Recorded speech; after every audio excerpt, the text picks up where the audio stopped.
Ongoing murder of Indian democracy. Let's wake up and stop it. Booklet reading dated 21st April 2026. Part 7. India's EVM systems are highly compromised. Let's take a look. Then let's come to another thing, the EVM systems in India. India's EVM systems are highly compromised. Sri Madhav A. Deshpande is a highly regarded computer sciences scientist and IT system specialist with extensive experience in USA and in India. Among many other things, he has served in the past as a consultant to President Barack Obama's administration in USA. He has for many years been pointing out to ECI some glaring deficiencies in how the Indian EVM systems are being used and how some simple, inexpensive measures can make them much more trustworthy. Some simple things that he has been asking for that have not been done in ECI till date are as below. One of them is put in a GPS tracking system in the EVM control units to make them accountable. If the tracker shows that the EVM control unit has been to places where it was not supposed to go, that would raise a red flag. Another thing was electronically pair EVMs and VVPATs, apparently a simple thing to do for experts at voting time, so that at counting time it can be cross-checked if they are the same EVM and VVPATs as were electronically paired earlier. Another recommendation he had made repeatedly to ECI. Use checksum, an electronic lock, to ensure data integrity as the data moves from ballot unit to control unit, then to VVPAT and back to control unit. And again, as the data is carried between the time of voting, data is carried, meaning stored, at the time of voting and the time of counting. A checksum derived at the end of polling can be printed and given to each BLA and also published on a website at the end of polling for each EVM. And at the time of counting, the checksum can be cross-checked at the time of voting to find out if there has been any data manipulation. The checksum system is 40 years old technology, very well established and widely used in the IT field. Another point is storing of the entire voter list of the entire country of India in cloud will apparently cost about 5,000 rupees per year. This can be made public in a searchable form so that anyone can flag duplicate entries, fake entries, and anyone can confirm that their own names are where they should be. Storing video recordings of the entire voting process in each booth in the entire country of India will apparently cost about 2.1 crore rupees per year, 2 crore 10 lakh rupees per year. It can be easily preserved and published to earn the trust of the public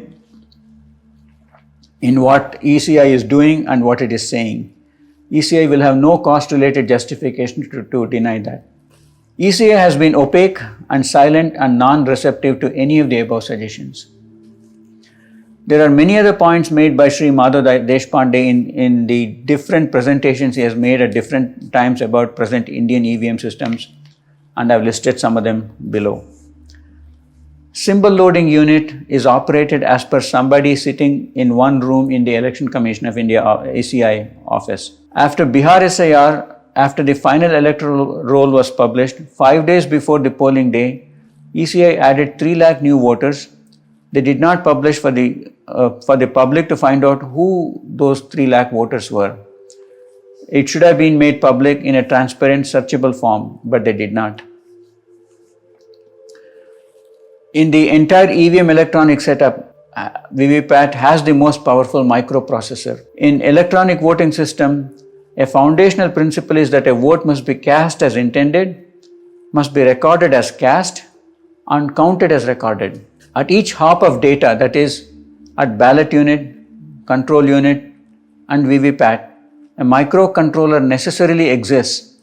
At each microcontroller level, the data can be potentially modified. The EVM system does not have electronic event audit trail for short. There is no electronic content verification of all the contents in the SLU. SLU, that is symbol loading unit, is potentially the most damaging thing. There is no proof that EVM did not misbehave during the poll, even if it seemed okay during mock poll and during verification. As per SOP, that is standard operating procedure in electronics.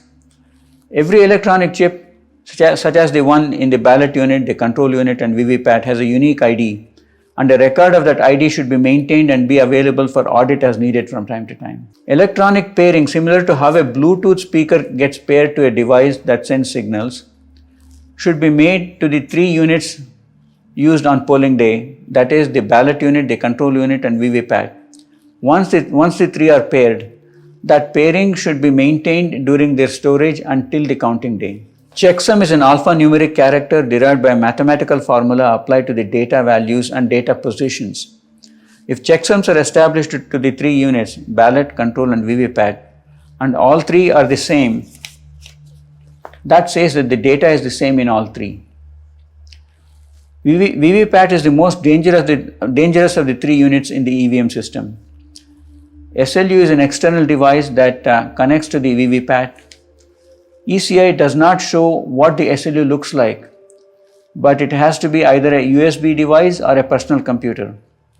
The data to be downloaded into a VVPAT is downloaded from ECI web server, which is controlled from one room, and data is specific to each VVPAT. If somebody has access to the data on the ECI web server, they can, sitting in a 10 feet by 10 feet room somewhere in one place, they can control what gets downloaded into the different VVPATs anywhere in the country, and they can decide who will win in which constituency and even by how much margin. ECI says that SLU has only image files for candidate symbols, but nobody has been allowed to examine the contents of the SLU till date. ECI says that control unit has 2 copies of the results, with the second copy meant to be a backup. It is not a good idea to have the backup in the same machine, as if the machine gets damaged, the backup can also get destroyed. ECI has refused to answer as to when the second copy gets made and if the 2 copies are identical. If the 2 copies of results data are not identical, one copy can be shown when verification is to be done, and a different copy can be used for actual counting of votes. With ECI, there has been no transparency and no responsiveness. They do not meaningfully reply to anything important and major in terms of transparency and accountability. By the way, I want to share my personal experience, which is not in this booklet. I felt for a long time that these EVMs they're not trustworthy, because you can't trust them because ordinary people don't know what goes on in there. Programs can be written, programs can be, things can happen that we don't understand.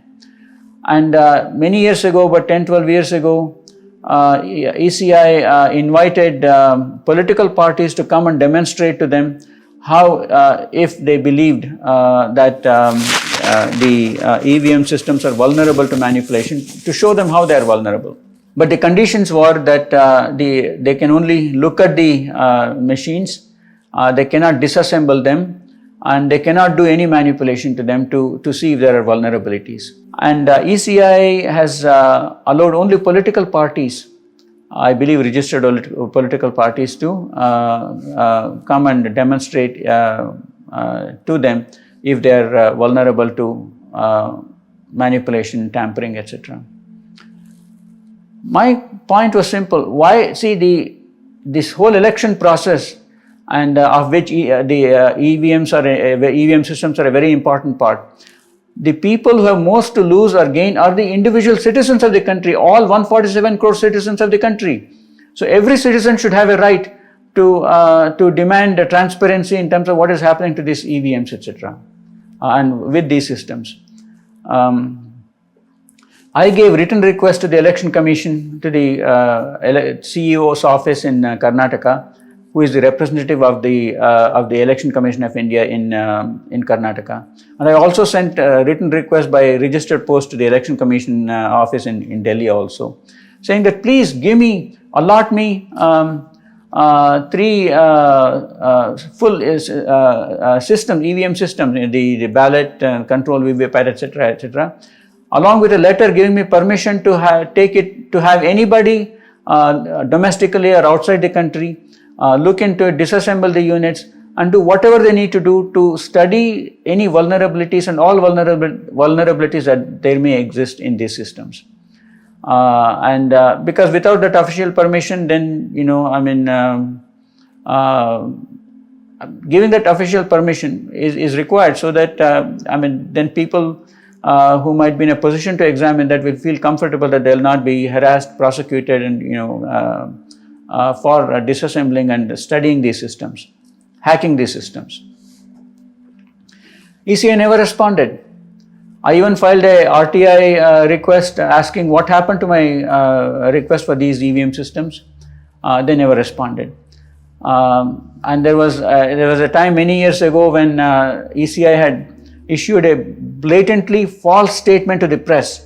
And I wrote to the ECI in office in Delhi, sent by registered post, saying this, how this was prima facie fraud on the people of the country.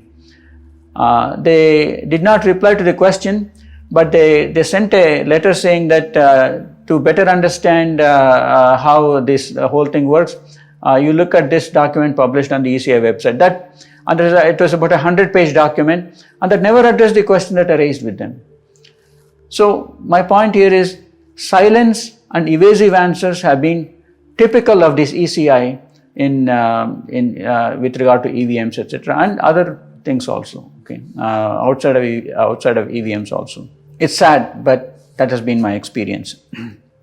So one takeaway for persons with limited or no knowledge of computer sciences and information technology, such as myself, is that there's a lot that happens and that can happen with Indian EVM systems that ordinary people can never know and can barely understand, that can make such systems highly vulnerable to fraud by people who have access to these systems and who control these systems to make the results of elections using them to be potentially very untrustworthy.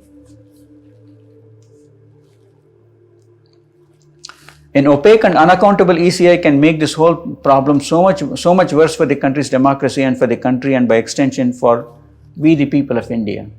For complete information about this, you can freely download a 17-page PDF booklet, kannadaindians.com/SIR or democracy in danger -English or Kannada.